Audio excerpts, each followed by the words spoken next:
Good morning or good afternoon to everyone. I am Cheska of Group 1. Group 1 presents Laboratory Activity Number 5, What is Wrong with the Client? So this is our client, Mr. Hininga. Our client is a 18 years old male who was brought to the emergency department complaining of an on and off fever for 3 days, headache, loss of appetite, body weakness, productive cough, mild chest pain, and difficulty of breathing. He lives in a slum with poor environmental situation with his parents and 4 siblings. Upon auscultation, the client provider heard crackles on both lower lung fields. He was referred to the resident on duty. He was advised for admission. The following are the vital signs of Mr. Nga. Blood pressure is 120/90, temperature is 38.8, pulse rate is 102 beats per minute, respiratory rate is 28 beats per minute. Next, we're going to discuss the systems involved. The systems involved in the given scenario is the respiratory system. Mr. Nga showed symptoms involving the lungs, pharynx, larynx, trachea, bronchi, and bronchioles. Mr. Nga acquired those symptoms because he lives in a slum area with poor environmental sanitation. The symptoms of Mr. Nga showed affected his respiratory system. Let's discuss the possible medical diagnosis of Mr. Hini, 18 years old male.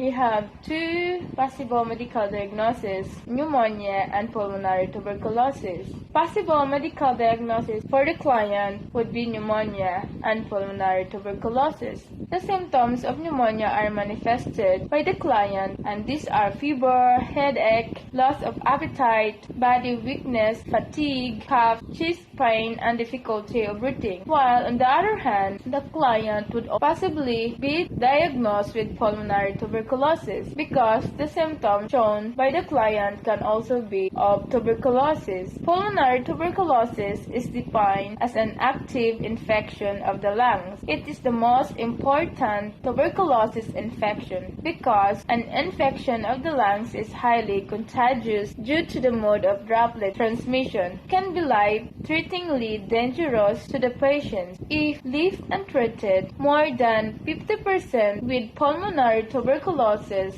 die. People with pulmonary tuberculosis cough a lot because the destruction of tissue in the lungs and airways leads to inflammation. The body reacts to inflammation by trying to eliminate the particle that caused it. If this happens in the airway, the easiest way to eliminate the cause is to cough it up. Initially, people with pulmonary tuberculosis have a dry, persistent cough. This cough is often worse at night, and these symptoms shown in about 85% of people with pulmonary tuberculosis. Often the cough is accompanied by fever, also worse at night, and in combination with excessive sweating. People with pulmonary tuberculosis lose weight because the body uses a big part of its energy to fight the infection in the lungs, and this means that energy cannot be stored in the body to gain weight and stay healthy.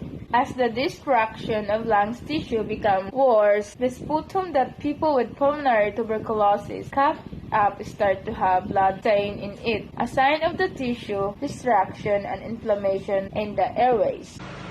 Let's now move on in determining the manifestations presented and other possible manifestations that did not exhibit by the client. The manifestations presented by the client are fever, headache, loss of appetite, fatigue, productive cough, chest pain, and difficulty of breathing. The client also has crackles on both lower lung fields as the healthcare provider auscultate. Other possible manifestations for pneumonia that did not exhibit by the client is nausea or vomiting and muscle pain. For tuberculosis, other possible manifestations that did not exhibit by the client are coughing up blood or sputum, chills, sweating at night, and a bad cough for at least 3 weeks or longer. Next, let us discuss the laboratory and diagnostic procedures expected the patient to undertake to support the medical diagnosis. First is the blood test. This test is needed to confirm the infection and to try to identify the germ that is causing the illness. Next, chest x-ray. This procedure is needed to look for the location, extent, inflammation in the lungs of the client. Next is the sputum test. This test is needed to look for the source of infection on a sample of mucus taken after a deep cough. Next is CT scan. Procedure needed to get a better view of the lungs and look for abscess or other complications of the chest. Next is pulse oximetry. Pulse oximetry needed to measure the oxygen level in the patient's blood. Pneumonia can prevent your lungs from moving enough oxygen into your bloodstream. That's why it is needed to measure the oxygen level in our blood.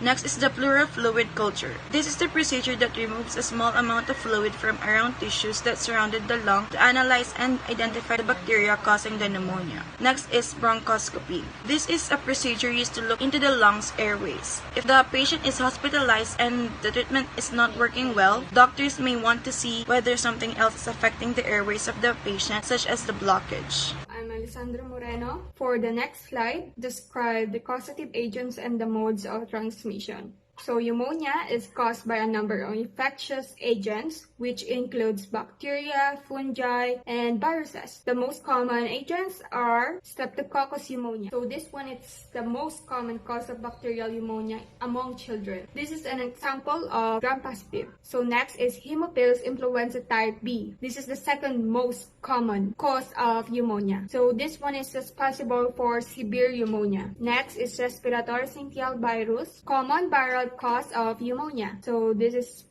common to most children that have been infected with the virus at the age of 2. Greatly affect those immunocompromised. So immunocompromised means mahina yung immune system. Next one is Pneumocystis jirovecii. Infants infected with HIV, which is responsible for at least 1/4 of all pneumonia deaths in HIV-infected infants. So pneumonia can be spread in a number of ways. So virus or bacteria that are commonly found in a child's nose or throat can infect the lungs if they are inhaled. They may also spread via airborne droplets that can be acquired from a cough or a sneeze. In addition, pneumonia may spread through direct contact, spread through blood, especially during and after birth. Next slide is pulmonary tuberculosis or the TB. Mycobacterium tuberculosis is the causative agent of TB. It is a human pathogen that attacks the lung and also a bacteria that cause latent TB infection and TB disease. For its mode of transmission, it is airborne, a bacteria transmitted through the air. When people with pulmonary TB cough, sneeze, or spit, they propel the TB germs into the air. So for the next slide is the management of both preventive and curative. For the preventive measure for pneumonia, oral hygiene. So remember, one role of saliva and mucus is to fight bacteria through their immune properties. For the food supplement or adequate nutrition, this could be the key to improve children's natural defenses. So we should take vitamins, annual checkup, immunization against causative agents. So addressing environmental factors such as indoor air pollution caused by cooking and heating, which contains biomass, or if the patient lives in a slum area or urban area. So this can be prevented by encouraging proper sanitation. Next is proper sanitation. So like for example, humawa ka sa hagdan, tapos siyempre gusto mong sanitize it with alcohol, or much better kung wash it with soap, diba? So for the treatment for pneumonia, should be treated with antibiotics. We all know that antibiotics are the first line of treatment for bacterial infection. This hospitalization is recommended lang kapag severe na yung pneumonia. Pulmonary tuberculosis. So for the preventive measures, always cover your mouth with the tissue when someone cough or sneeze. It's like an etiquette, right? Like when we must use masks and respirators to prevent any transmission. Lalong-lalo na sa hospitals and prisons, diba? So for pasteurization of milk, it helps prevent humans from getting bovine TB. So, and it includes TB vaccination. Cows should be adequately ventilated para pumasok yung fresh air, keep away from crowded place, so proper sanitation. For the curative measures, take medication for 6 to 12 months. Drug treatment for chemoprophylaxis prophylaxis can reduce the risk of first episode of active TB. While isoniazid is a cheap drug, it is mainly used to protect individuals rather than to interrupt transmission between adults. Kasi nga madalang lang magkaroon ng TB yung mga bata. That would be the end.